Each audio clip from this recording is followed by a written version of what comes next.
Кадыров резко отозвался о критиках соглашения о границе между Чечней и Ингушетией. Глава Чечни Рамзан Кадыров резко отозвался о тех, кто критикует соглашение о границе между Чечней и Ингушетией.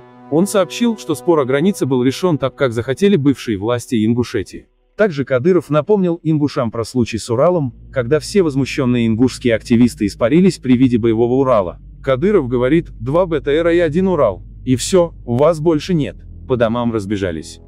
Я тогда сказал, сейчас 2 БТРа и 1 Урал приедет сюда, и вы все по домам. Вас не будет, Дон.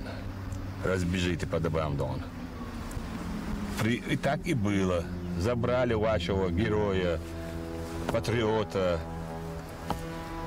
посадили. А почему вы сейчас сидите, Дон, дома, обвиняя меня, Дон?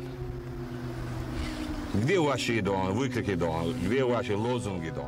Напомним, в сентябре 2018 года глава Чечни Рамзан Кадыров и теперь уже бывший глава Ингушетии Юнусбек Евкуров подписали соглашение об установлении административной границы между двумя субъектами. В марте 2019 года в Магасе прошел митинг против соглашения и главы Ингушетии. Акция протеста закончилась столкновениями с полицией. Фигурантами уголовных дел о событиях 27 марта стали около 20 человек.